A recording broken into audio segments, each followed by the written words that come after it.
Los dos conferenciantes, podemos continuar directamente con la próxima conferencia que voy a proceder a presentar también. No sé si necesita...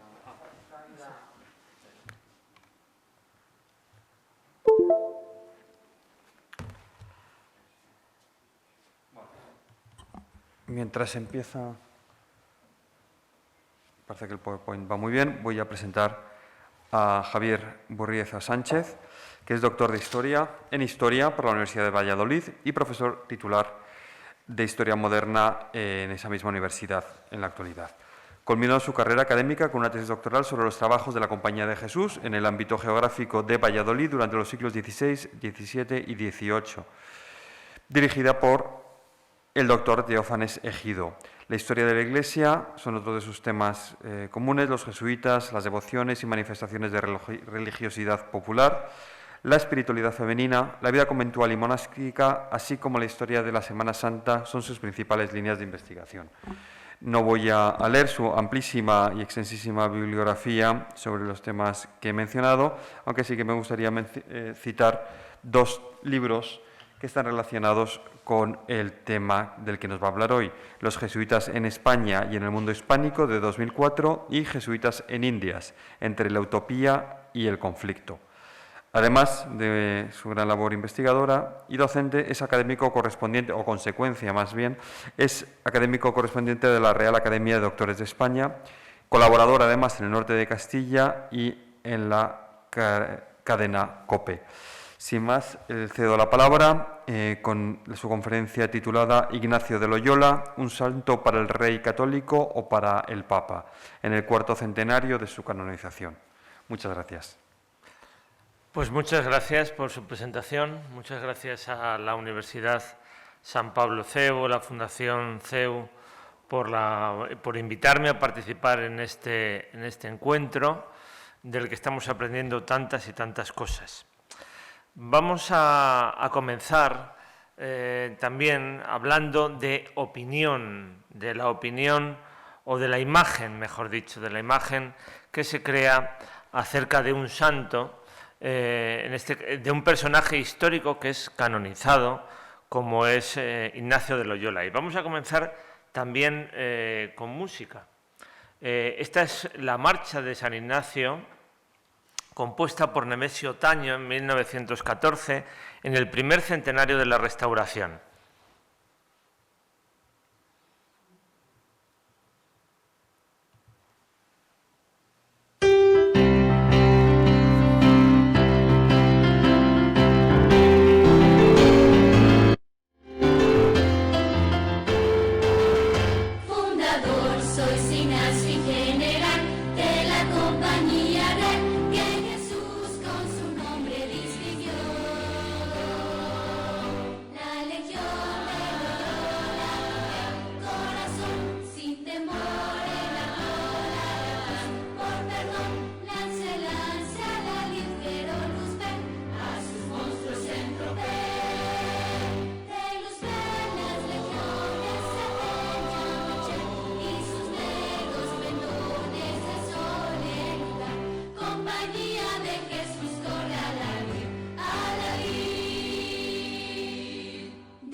Bueno, pues nos hablan de muchas cosas esta marcha de San Ignacio. Nos habla del fundador, nos habla del general, sin decirnos que es el prepósito general, más bien nos habla del general de una milicia, nos habla de la compañía, nos habla de la Legión de Loyola, en combate contra el mal, nos habla de un santo y de un ejército. Entonces, va a ser muy importante todas estas imágenes que se van a ir creando en torno a este personaje histórico que, repito, va a ser canonizado en 1622 en compañía del resto de los santos que hemos ido estudiando. La visión de la estorta es una de las escenas más identificadas con Ignacio de Loyola, presente de manera muy temprana en su veneración, en los templos de la compañía, en los retablos, pero también en otros soportes como el lienzo. Representaba un pasaje que describía Pedro de Rivadeneira en su vida del padre Ignacio. Ahí tienen el texto, dice: aconteció en ese camino que, acercándose ya a la ciudad de Roma, entró a hacer oración en un templo desierto y solo, que estaba algunas millas lejos de la ciudad. Estando en el mayor ardor de su fervorosa oración, allí fue como trocado su corazón, y los ojos de su alma fueron con una resplandeciente luz tan esclarecidos que claramente vio como Dios Padre, volviéndose a su unigénito Hijo, que traía la cruz a cuestas con grandísimo y entrañable amor, le encomendaba a él y a sus compañeros, y los entregaba en su poderosa diestra, para que en ella tuviesen todo su patrocinio y amparo. Y habiéndolos el benignísimo Jesús acogido, se volvió a Ignacio así como estaba con la cruz, y con un blando y amoroso semblante le dice: yo seré en Roma propicio y favorable. Maravillosa fue la consolación y el esfuerzo con que quedó animado nuestro Padre de esta divina revelación. Bueno, pues el texto sigue naturalmente y llega a decir en un momento a sus compañeros que le seguían de cerca, Fabro y Laínez, les llega a decir: hermanos míos, qué cosa disponga Dios de nosotros, yo no lo sé. Si quiere que muramos en la cruz o descoyuntados en una rueda o de otra manera, mas de una cosa estoy cierto, que de cualquier manera que ello sea, tendremos a Jesús propicio. Y estas escenas se empezaron, como les he dicho, a multiplicar en los colegios de la Compañía de Jesús en sus retablos. Yo seré en Roma propicio y favorable. De ahí esa opción que yo ofrezco, un santo para la monarquía de España o un santo para Roma. Porque esta visión de la estorta, precisamente esta es una de las más antiguas. Esta es un lienzo que se encuentra en el Colegio de los Ingleses de Valladolid, que estuvo dirigido por la Compañía de Jesús desde 1589 y que nos dice ahí: apareció el Padre Eterno y su unigénito al venerable Padre Ignacio o al beato Padre Ignacio. Bueno, pues cuando iban a Roma a fundar su religión, esta escena es una especie de quo vadis ignaciano. En estas palabras que escucha Cristo con la cruz a cuestas se produce también su identificación con la ciudad eterna, la identificación de los jesuitas con Roma. Y Clemente VIII, por ejemplo, el Papa Aldobrandini, tan importante en este proceso, definió a los jesuitas como el brazo de derecho del papado, y la compañía también poseía todo ese gobierno tan centralizado de la Iglesia, también como el que dotó el Concilio de Trento a la propia Iglesia, que convirtió a la Iglesia católica en un estado moderno. Pero ya decía el Concilio, la vida y los saludables ejemplos de los santos y los milagros que Dios ha obrado por ellos, había que darlos a conocer a los fieles, a través de escribir la vida. Parecía que Ignacio, a indicaciones de algunos de sus primeros compañeros, o de esos compañeros de la primera generación, alguien tan importante como Jerónimo Nadal, un sacerdote mallorquín que entra en la compañía y que es el que viene a España en 1554 a promulgar las constituciones, pues en muchas ocasiones le pide al padre Ignacio que le cuente su vida. Y parece que el propio Ignacio no le agrada ninguna de estas cosas, diciendo que no podía dedicar su atención y su tiempo a esto. Pero en vida del propio Ignacio, y ya fundada naturalmente la compañía, incluso desde el punto de vista canónico, como hemos dicho antes, Diego de Laínez, el que va a ser su sucesor, escribe en 1547 una carta desde Bolonia, la carta sobre Ignacio de Loyola, dirigida al que es el secretario y el gran hombre de información de la primera Compañía de Jesús, Juan de Polanco. Y de alguna manera, como dice Antonio de Alburquerque, esta carta de 1547 se convierte en la primera biografía, el primer biógrafo de San Ignacio es el propio Diego de Laínez en 1547. Después vendrá la autobiografía famosa, el famoso texto que dicta: el padre me llamó y me empezó a decir toda su vida, a Luis González de la Cámara. No es el típico ejemplo de agiografía barroca, porque incluso en ese texto dice: el padre me llamó y me empezó a decir toda su vida y las travesuras de Mancebo clara y distintamente en todas las circunstancias. Es decir, cuando Ignacio se decide a contar su vida, no comienza con la conversión, como le pidió antes Jerónimo de Nadal, sino que lo trata de toda su vida. Y ese relato autobiográfico que ha llegado hasta nosotros comienza diciendo: a nosotros nos ha llegado esto, hasta los 26 años de edad era hombre dado a las vanidades del mundo. Pero todo ese texto se va a retirar posteriormente. Pedro de Rivadeneira, también de esa primera generación muy importante de jesuitas, él va a entrar en la compañía en 1540, pues va a ser el biógrafo oficial de San Ignacio. Ahí sí que nos vamos a encontrar una biografía claramente necesaria para lo que son el proceso de santificación de Ignacio de Loyola. La edición latina es de 1571, la edición en castellano es de 1583 y además dedicada esta edición en castellano al cardenal Gaspar de Quiroga, que va a ofrecer un testimonio muy temprano del propio Ignacio de Loyola. Muy interesante, y es un texto que hace poco tiempo se ha editado por parte de la editorial del Grupo Loyola, en una edición del recordado profesor de la Universidad de Salamanca, tristemente fallecido, Eduardo Alonso Romo. Muy importante es el texto de Juan Alfonso Polanco. El texto de Juan Alfonso Polanco comienza con el propio nacimiento de Ignacio y llega hasta 1540, hasta las deliberaciones de 1539, hasta la aprobación de la Compañía de Jesús.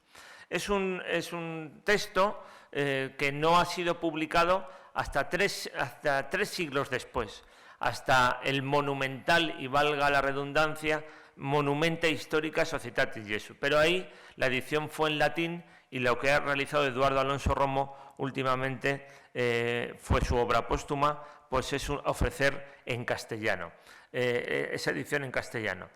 Polanco, secretario de Ignacio, secretario de Laínez, secretario de Borja, es decir, de los tres primeros generales, que podía haber sido el cuarto general si el Papa Gregorio XIII no lo hubiese impedido, pero hubiese sido también el cuarto español general y no estaba Gregorio XIII por la labor, pues Polanco es el gran hombre de la información, como les he dicho antes. Si Rivadeneira es el predecesor de la historiografía de la Compañía de Jesús, Polanco pues es el que está al lado de Ignacio en tantos cientos y miles de cartas, ¿no? Luego ya llegarán las biografías edificantes.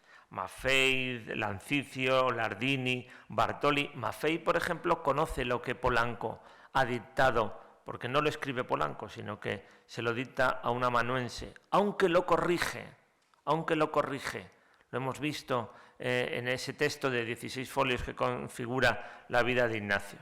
Y posteriormente, y también posteriores a la canonización, son las de Juan Eusebio Nierenberg, un autor tan interesante de la Compañía en el siglo XVII, Francisco García, o incluso ya en el siglo XVIII, Álvaro de Cienfuegos, que fue un cardenal jesuita que apostó políticamente muy mal, porque apostó por el archiduque Carlos frente a Felipe V de Borbón, y fue un jesuita austracista y exiliado.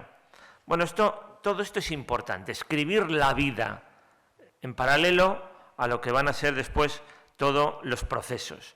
Claro, esto está dentro de la geografía que es tan importante para la historia de las mentalidades y para la historia de la construcción del santo.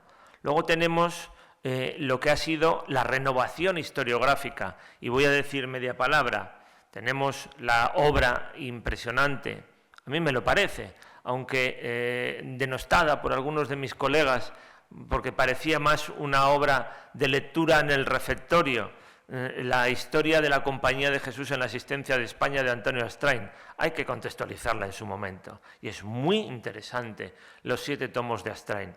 Y lo que van a ser la gran renovación de la historiografía sobre Ignacio de Loyola. La vida publicada por Ricardo García Villoslada, la que para mí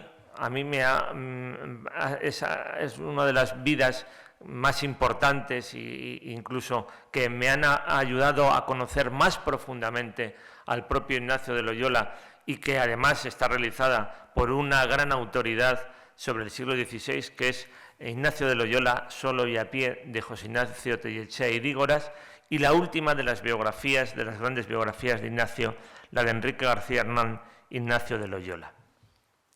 Pero esto último ya pertenece a lo que es la renovación de la historiografía. Esta mañana nos ha explicado el profesor Lavarga lo que va a suponer de cambio el posconcilio en la configuración curial de la construcción del santo, ¿no? Cómo va a ser la participación de la rota, cómo va a ser la participación de la congregación de ritos, cómo hay durante el pontificado de Sixto V las beatificaciones, las primeras beatificaciones, ese estado intermedio, y después lo que va a suponer en el siglo XVII Urbano VIII, que va a impedir el iniciar los procesos hasta 50 años después de la muerte del siervo de Dios. Pero es que entre los jesuitas, Ignacio de Loyola no va a ser el primer beatificado, sino los primeros beatificados van a ser Estanislao de Kostka en 1602 por un breve de Clemente VIII, con el título de beato para el reino de Polonia, donde comenzaron desde luego a venerarle, invocándole y ofreciéndole votos. Después Clemente X, adelantado el siglo XVII, lo extendió a todo el mundo católico. Y en 1605, Luis Gonzaga. Ambos, Estanislao de Kostka y Luis Gonzaga, aun beatificados a principios del siglo XVII, no fueron canonizados hasta el 31 de diciembre de 1726.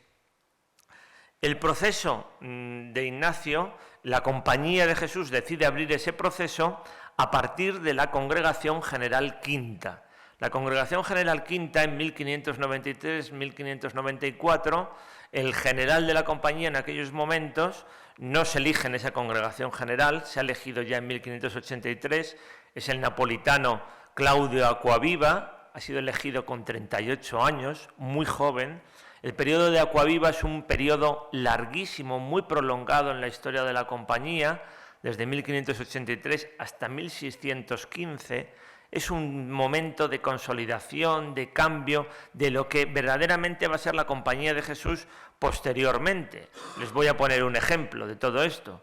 En 1599 es cuando se promulga la Carta Magna, después de muchos ensayos y de mucha elaboración, porque no fue un documento escrito por un golpe de dedo, ni de mano desde arriba, la Ratio Studiorum, la razón de los estudios, la constitución educativa de la Compañía de Jesús. Bueno, pues en 1593-94, con un importante conflicto con la Compañía de Jesús en España, porque Felipe II, dentro de su política de regalismo, ha querido tener un superior de la Compañía de Jesús español, ha tenido todo el conflicto de los memorialistas, ha enviado a esta congregación general a un jesuita que va a tener mucho contacto con Felipe II, como es el padre José de Acosta, que es un gran autor de las misiones de la Compañía de Jesús en Perú. En este momento es cuando se produce ese comienzo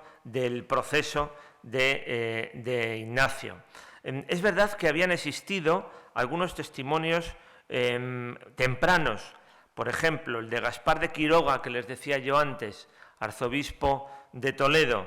Dice Gaspar de Quiroga: el ejemplo de su santa vida y con su saludable doctrina y con la institución y propagación y gobierno de su misma religión, que en tan pocos años se ha extendido por todo el mundo, se ha hecho grandísimo fruto, así en resistir a los herejes como en alumbrar a los gentiles y reformar la vida de los católicos.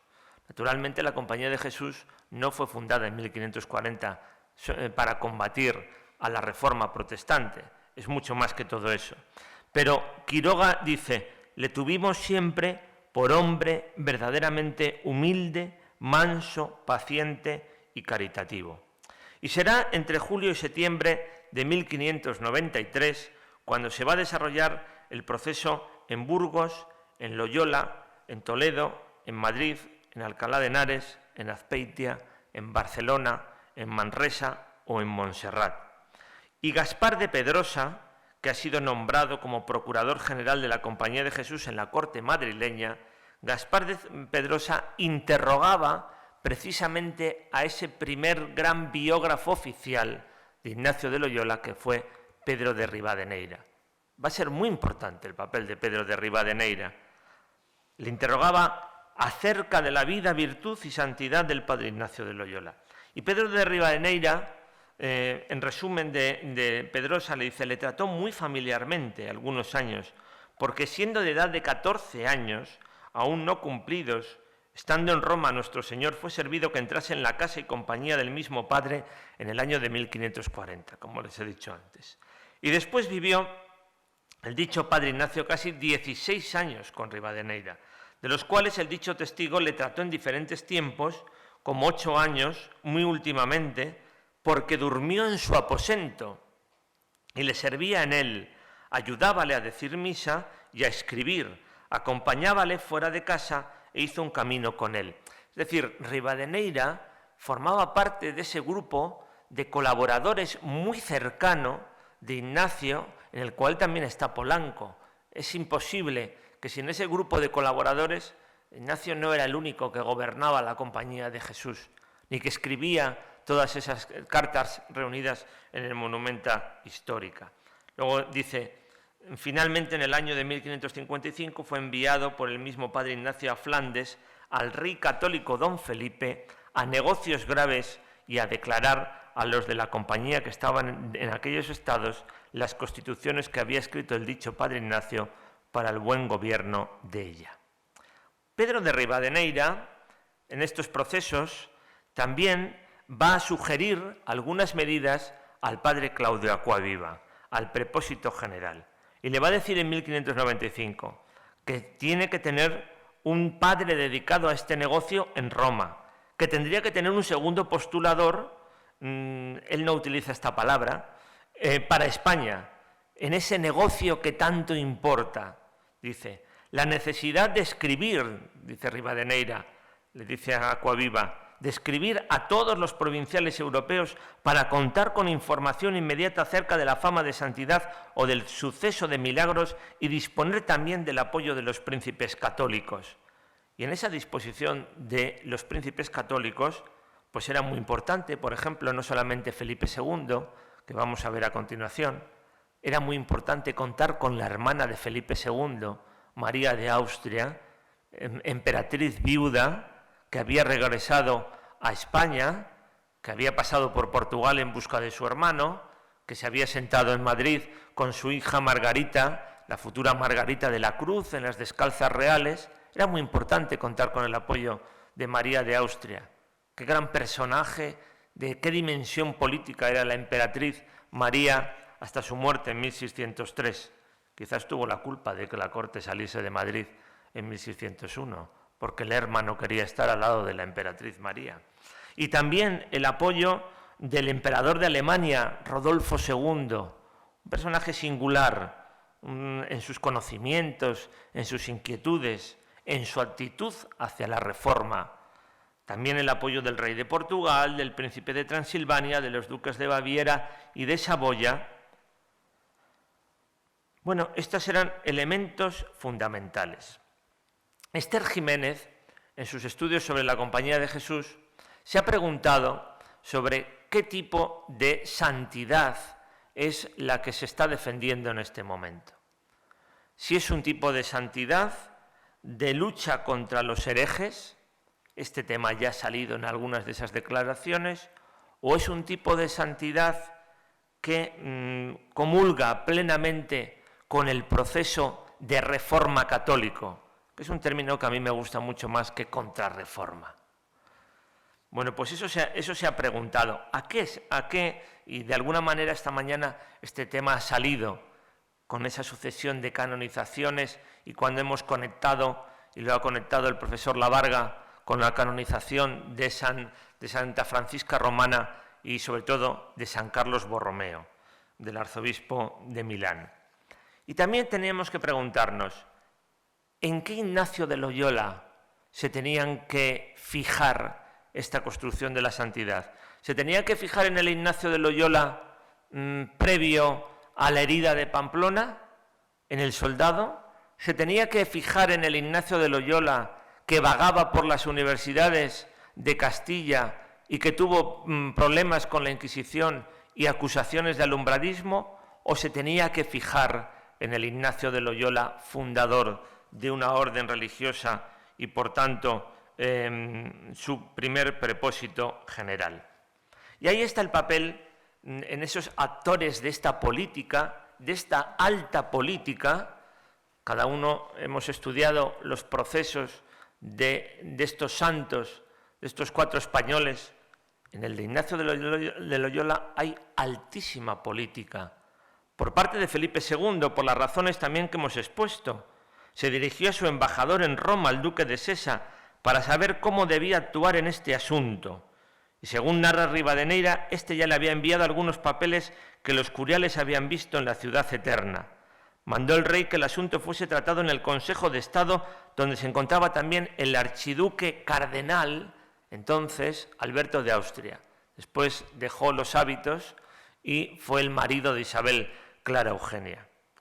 Pero en este puzzle político es muy importante la presencia de Clemente VIII.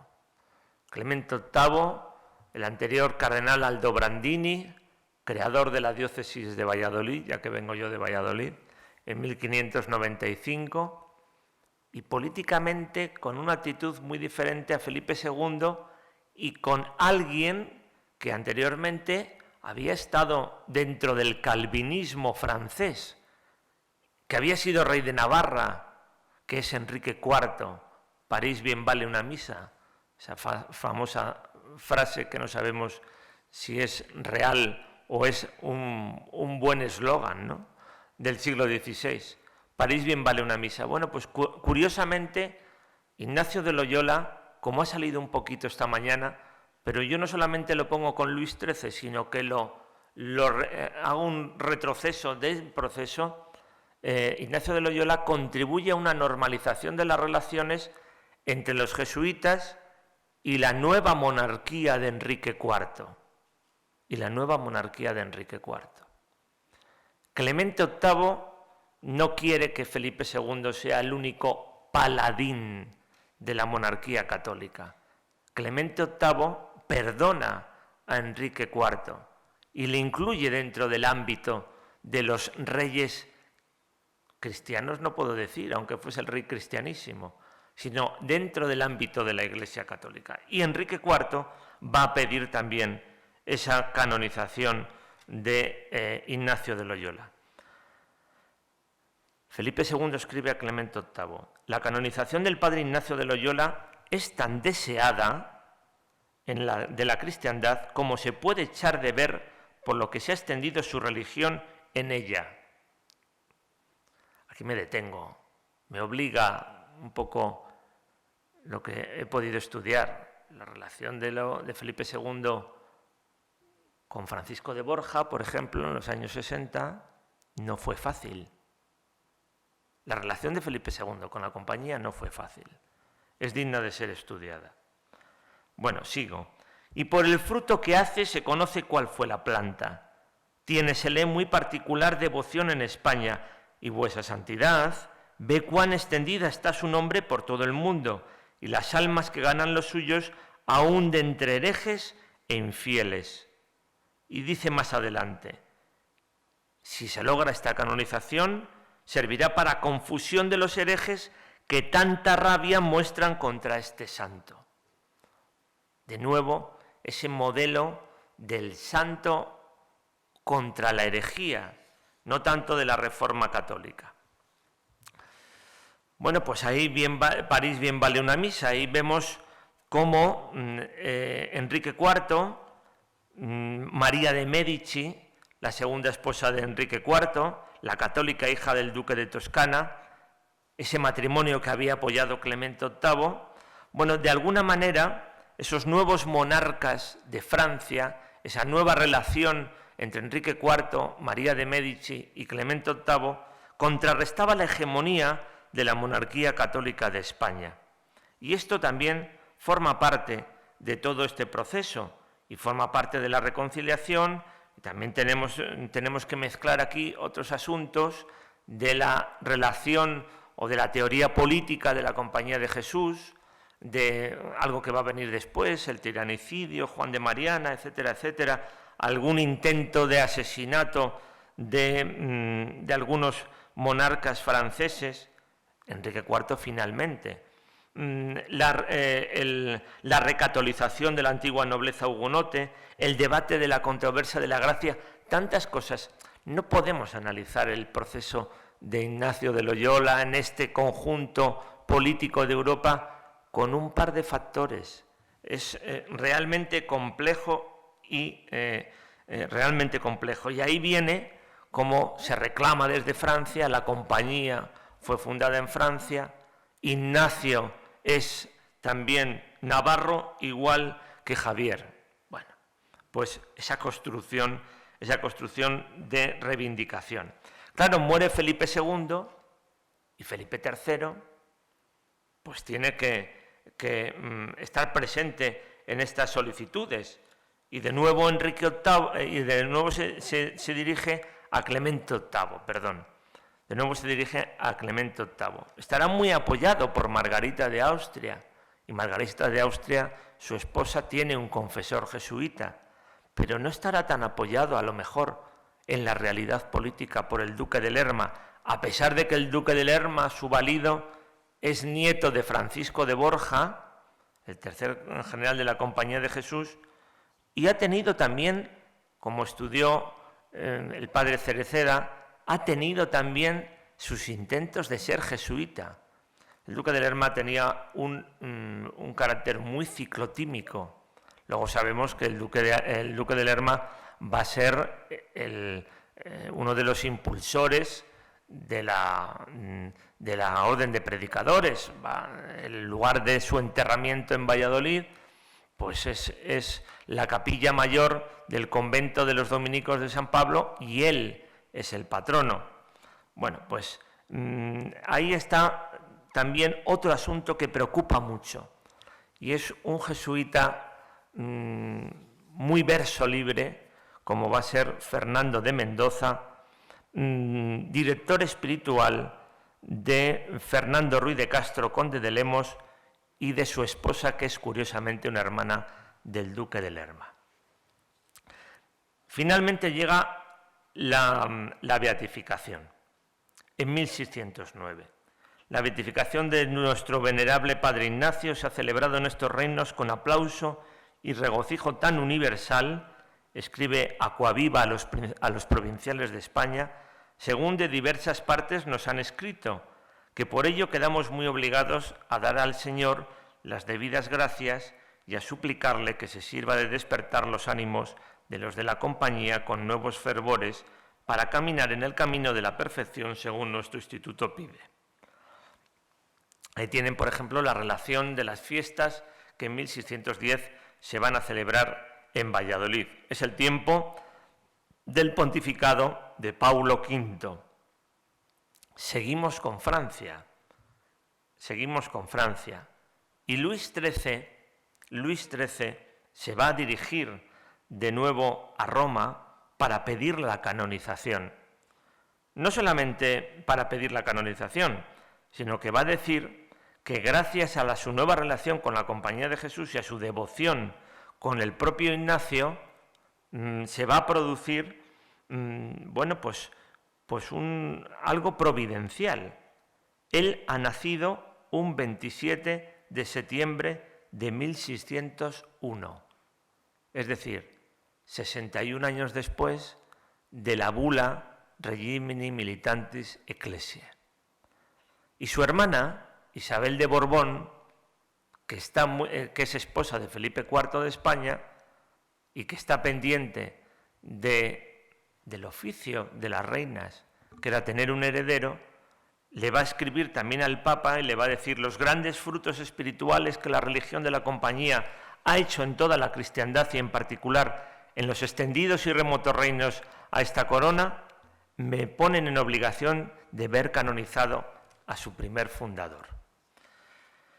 Francia, por una parte, los Borbones franceses, que incluso están en la monarquía de España, por otra, Felipe II, Felipe III y, definitivamente, Felipe IV, que es esposo de Isabel de Borbón, van a ser, desde distintos puntos de vista, desde distintos lugares de la geopolítica europea, van a ser impulsores de todo este proceso y de llegar hasta ese año de 1622 que ya hemos venido analizando y hasta ese 12 de marzo de 1622.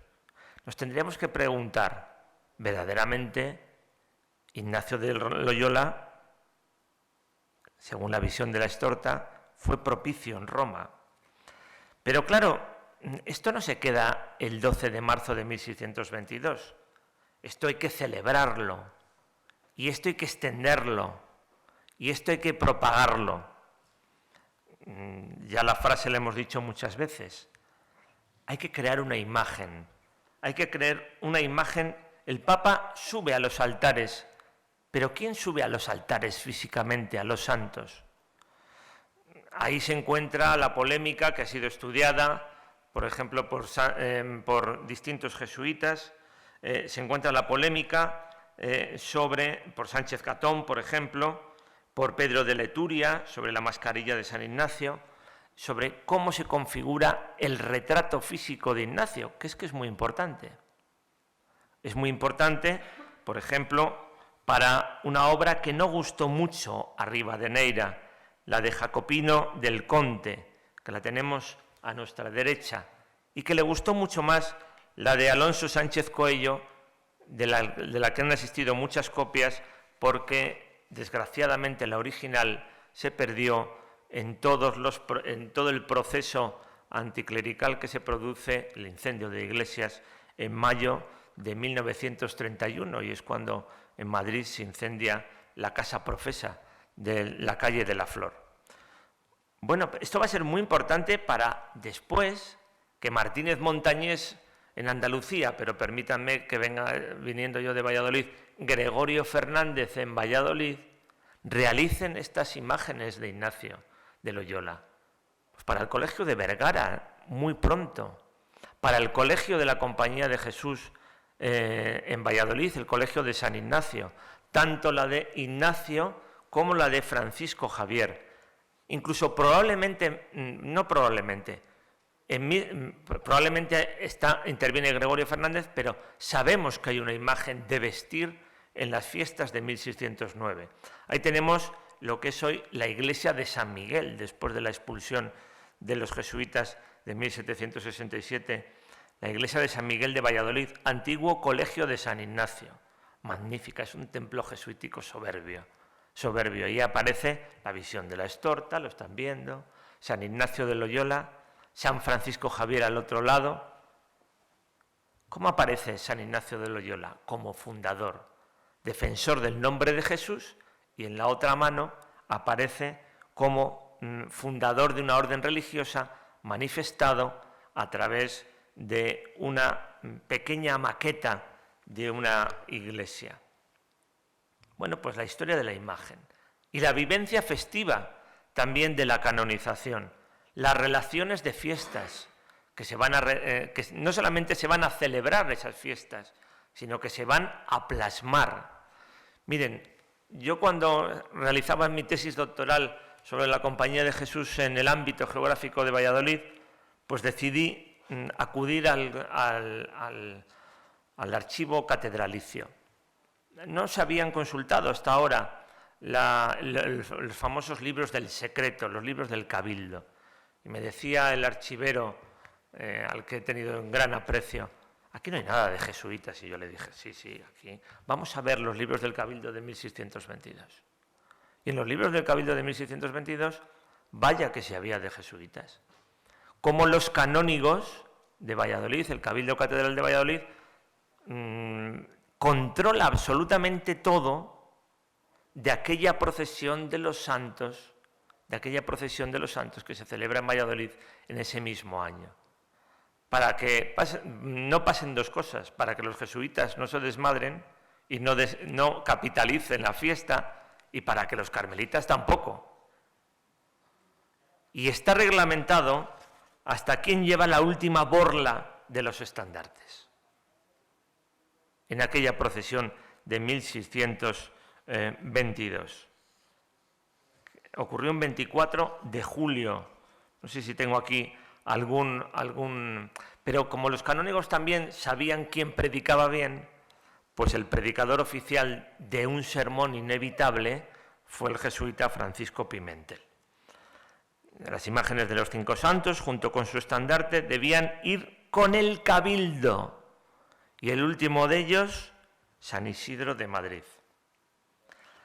Las fiestas siempre habían sido realmente un conglomerado de muchos elementos.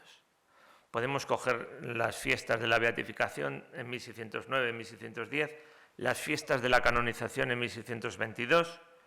Por ejemplo, en Salamanca, en las de beatificación, dicen que había un chino que se encargó de lanzar los fuegos de artificio.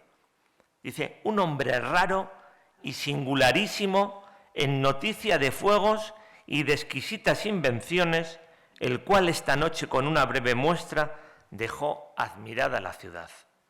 La ciudad de Salamanca se volcó tanto en el proceso tanto en la celebración de la beatificación como de la canonización.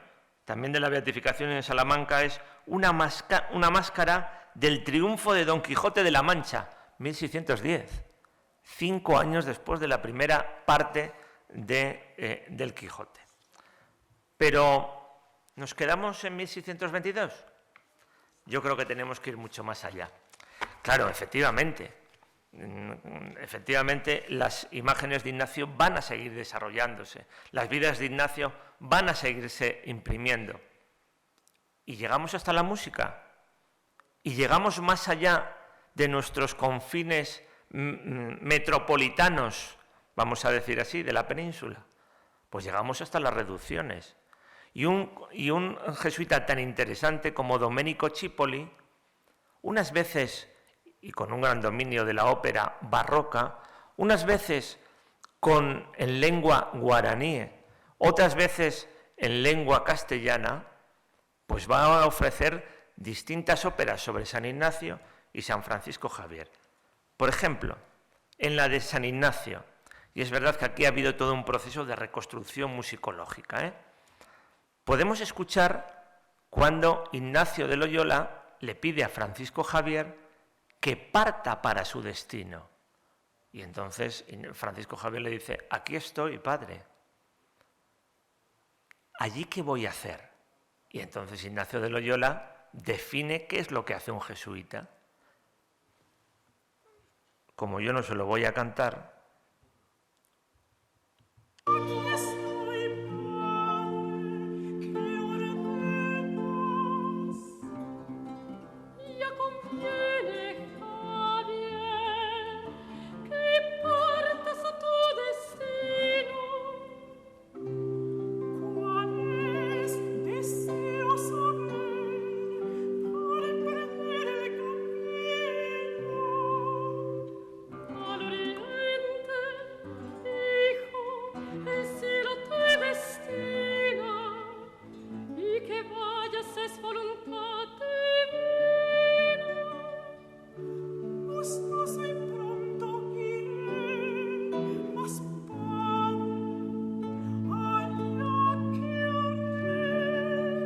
esto ya es pleno siglo XVIII,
Claro, todo esto ya sabemos cuál es el papel que tenía el teatro desde los orígenes de la propia compañía, no solamente la demostración de lo aprendido en las aulas, sino también una dimensión catequizadora. Y esta ópera y otras, y les repito que su reelaboración musicológica ha sido muy importante, no solamente Domenico Cipoli, Martin Smith, etcétera, jesuitas que en el siglo XVIII en esos ámbitos de las Indias se van a convertir en esa labor, en ese recurso de la música en las misiones, pues van a aprovechar el día de la festividad de San Ignacio.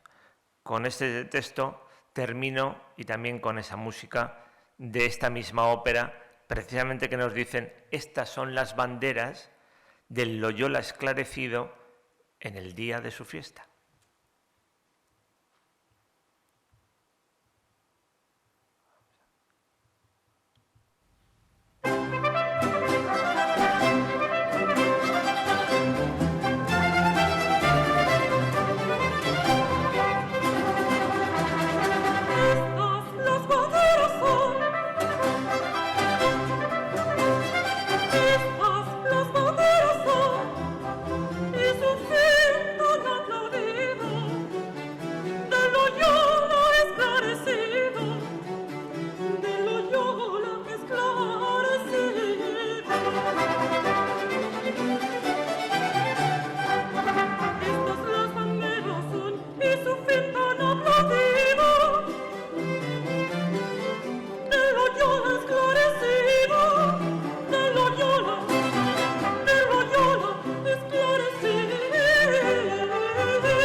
Muy bien, pues muchas gracias.